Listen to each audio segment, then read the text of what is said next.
I created G plans out of nutrition frustration. One day during nutrition studies at Duke University, we came across a revelation. We discovered that everyone has a completely unique metabolic structure and type. Eating a generic diet program will not get you the results you want, and you will continue on a path of yo-yo dieting forever. Ultimately, sustainable food programs are built within your own specific metabolic template. I eat what Dr. G tells me to eat for my metabolic type. I don't call this program a diet because I eat more than on other programs.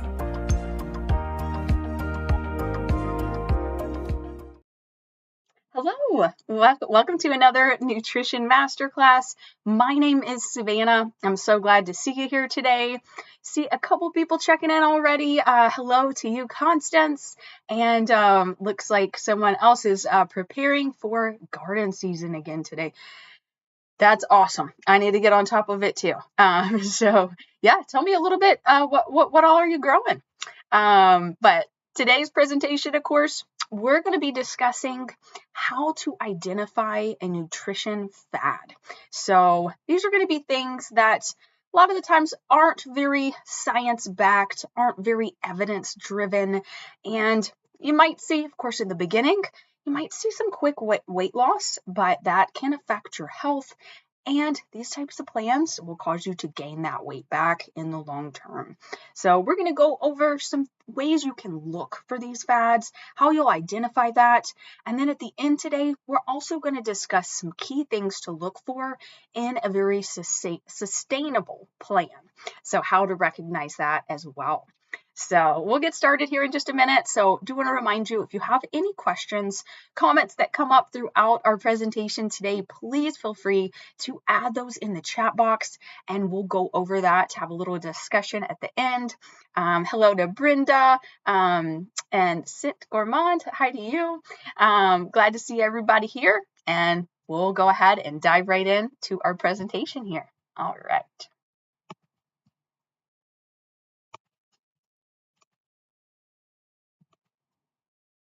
All right, so how to identify a nutrition fad. Here we go. All right, so here's our table of contents today. First off, we're going to do a little overview of nutrition facts versus fads. We're going to discuss after that how to spot a fad diet. Next, we'll discuss a few other diet myths. We're going to go into, after that, some keys to sustainable weight loss. Going to cover some additional tips to help you recognize what sustainable weight loss, what a sustainable plan looks like. And then we'll finish up with our tip of the week. And then we have another great special promotion today. We do change these very frequently, and we do have a new promo for you today. So definitely stay tuned to check that out. Okay. So as a reminder as well, if you have a personal question, something you'd like to maybe reach out to me about, please feel free to do so. That is my email there on the screen, and we'll also add this email in the chat box for you today as well. So feel free, questions, you can add those in the chat box or send me an email. All right. So fad diets are plans sold as the best and fastest approach to losing weight.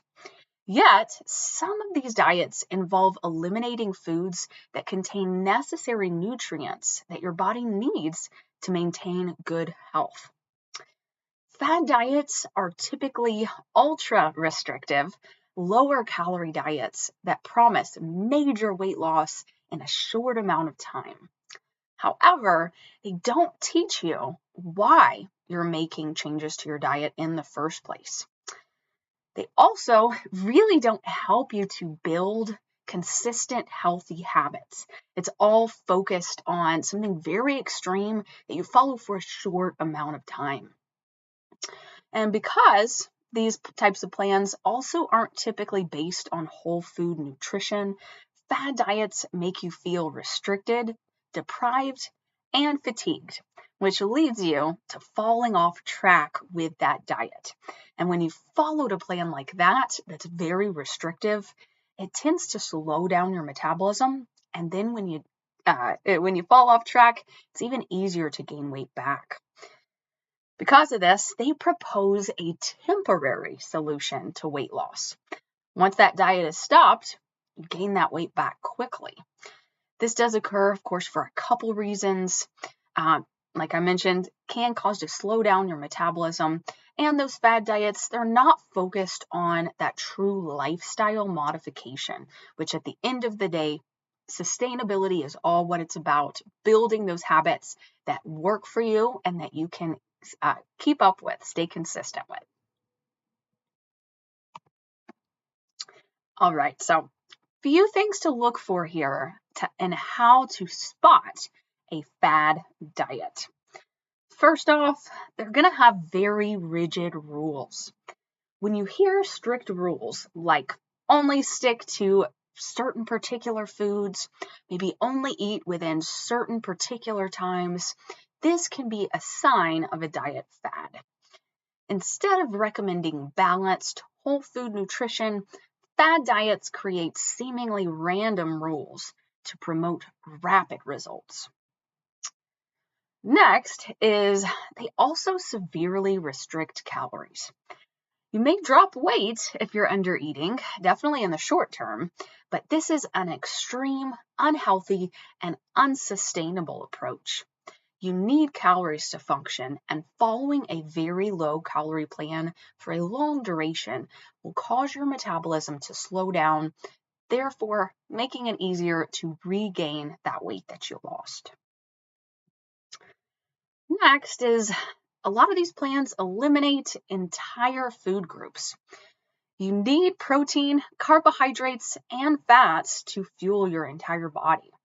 Some people, you might find you feel better when you cut back on certain foods like gluten or dairy, but following a plan that entirely cuts out certain food groups as a whole is a bit different and is not healthy or sustainable in the long run. And lastly, assigning good and bad labels to food. Now, foods have no moral values and all foods exist on a spectrum. Some foods are more nourishing and nutrient dense than others, so they should be prioritized in your diet, and other foods should be limited. However, any plan that allows no flexibility or demonizes certain foods is very likely a diet fad. All right. So, continuing off of that, we're going to discuss a few other diet myths you may have come across. First off, one myth is losing weight is a linear process. Diet fads can cause us to believe that very rapid weight loss is healthy and even to be expected. In reality, losing weight quickly increases the likelihood of weight regain over the long term. Fluctuations in your weight, they will happen. So it's also important to look for other indicators of your progress in addition to your weight alone. So a healthy rate of weight loss is going to look a little bit different than maybe what you see with some fad diets that are promoted. And it's totally normal to see some fluctuations in your weight. So you might find 1 week, of course, you've dropped a couple pounds when you're focused on a sustainable, balanced plan. And maybe the next week you might find you haven't lost or you're up a pound.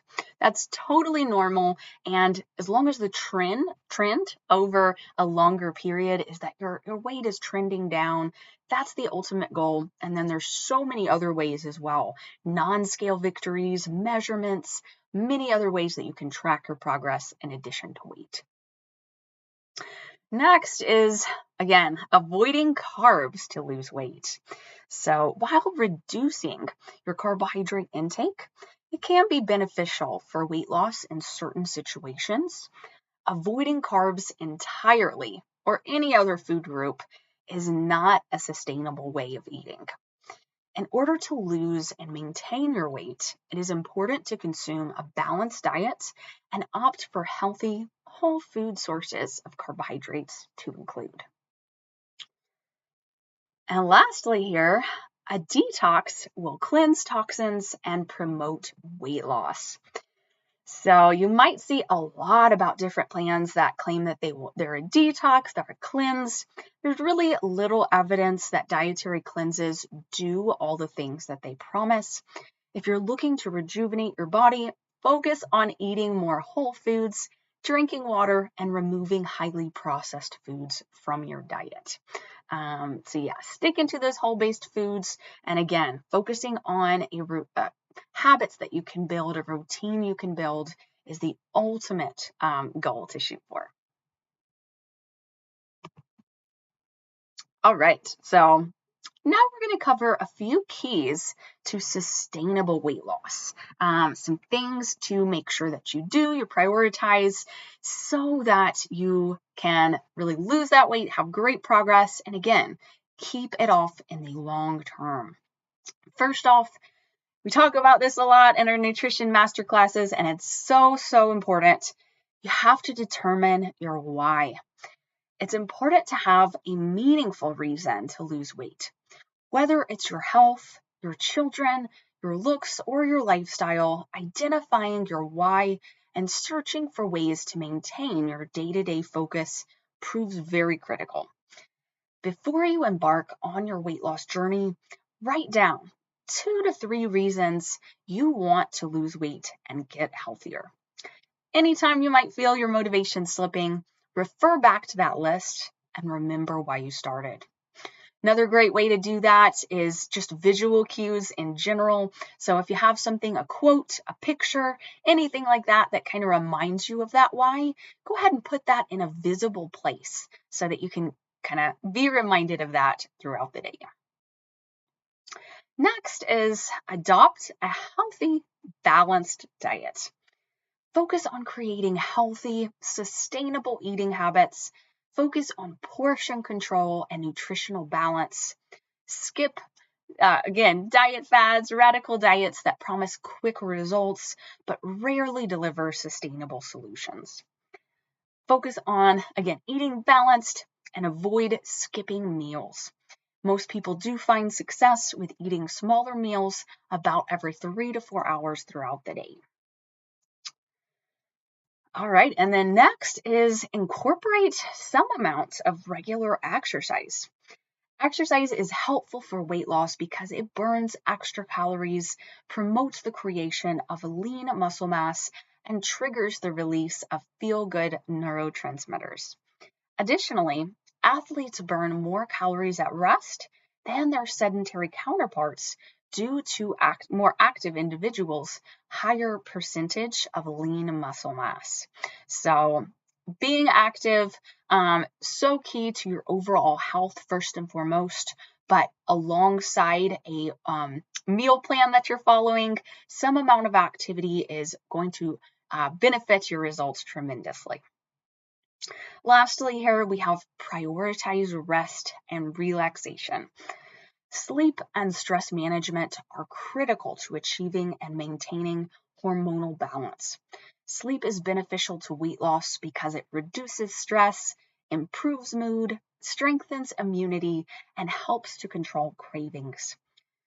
When you don't get enough sleep or you're very stressed as well, high levels of cortisol, you do have a higher level of cortisol, and those higher levels cause the body to retain fat and trigger unhealthy cravings, both of which do inhibit weight loss. So, big picture here, these 4 things we've discussed here are some really key things to look for to help ensure you're on a sustainable weight loss plan. Okay, so a few additional tips beyond that. First off, practice mindful eating. This is something we have discussed in a previous nutrition masterclass as well. Most of us, we find we're so busy and we might find ourselves multitasking very often. So eating while checking emails, driving, or watching TV. When you aren't as focused on what you're eating, it is easier to ignore satiety cues or feelings of fullness, which can then lead you to overeating.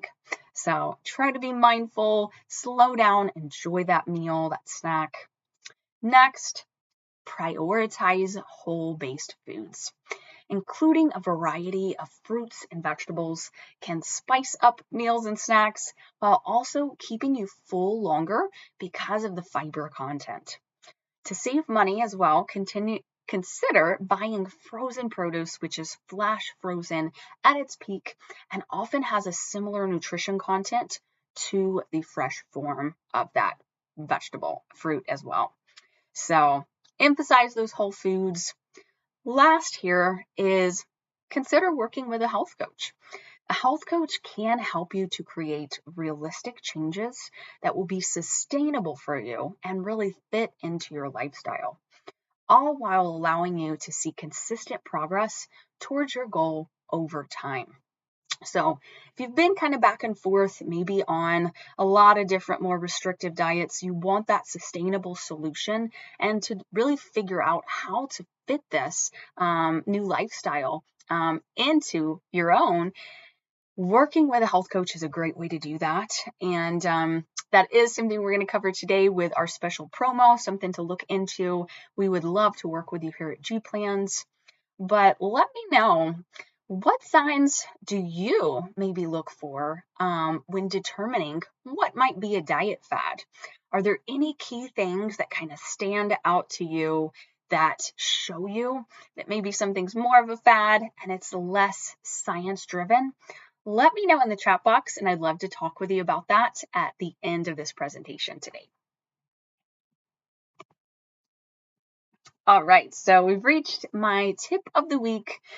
We're kind of circling back a little bit to what we talked about previously, but start your day with water. So sounds so simple, but this is a huge, huge thing that will help you tremendously towards your hydration goals.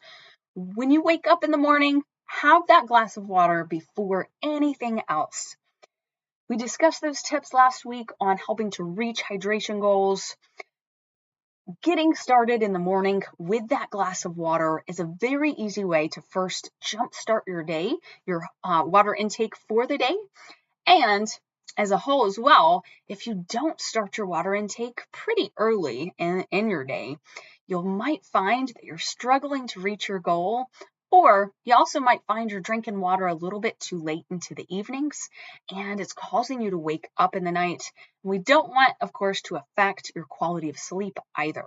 So go ahead, start that water intake first thing in the morning. Super essential too, since we wake up typically a bit dehydrated as we have not been drinking water through the night. So get started in the morning and will help to kick your day off when it comes to your hydration goals. All right. So last thing here is our special promotion for this week. We do have a 15-minute nutritional consultation that is just $4.99 at this time. So you'll want to look in your email after this call to take advantage of that consultation. But this is a great time, like I mentioned before. If you've been on kind of back and forth on several diets in the past, if you're really wanting to find out what can stick, what you can build into your lifestyle, something that's going to be sustainable, great opportunity to be able to work with a nutritionist, get a little more advice on your situation individually, and can even discuss as well things like building a custom plan for you to help things really fit into your life. So check out that special promotion. And at this time, we've reached the end of our presentation today. So if you have any other questions, comments, anything, please feel free to go ahead and add those to the chat box at this time. All right. Okay. All right. Oh, cool. Well, hello, Patricia. Good to see you there. Brenda as well. Patricia, I see there you answered my question about different vegetables that you're growing: tomatoes, okra, beets, basil, radishes, squashes, cucumber, and lettuce. Wow. Yeah, you're growing a ton. That's awesome. So you're going to have a lot of great fresh vegetables available to you. I got to get started myself. But so I hope this presentation was helpful today. Very important to be on the lookout for these key indicators, things that can show you when you might be seeing a nutrition fad. So there's a lot out there. There's a lot of misinformation out there. And at the end of the day, definitely feel free. I say take advantage of this $4.99 nutritionist consultation we have today. We'd love to talk with you one-on-one and again, really help you to find what's going to be sustainable for you and what will work the best for you individually. So you don't have to continue going back and forth, getting on another plan, falling off track over and over again. All right. And Patricia, I see you had that consultation. Feel free to go ahead and send me an email. You'll see my email address. It's actually right above your comment there. Go ahead and send me an email. We can get you set up and squared away for that. But hope this was, again, a helpful presentation. If you have any other questions about today's topic, please feel free, again, also to shoot me an email. Now, next week, we're going to cover a little bit more about cravings. So we're going to discuss why you might have certain cravings, different tips, things that you can do to reduce those cravings, and a little more information diving into that. So I hope you will join me again for our next topic next Wednesday, and I hope you have a wonderful rest of your day.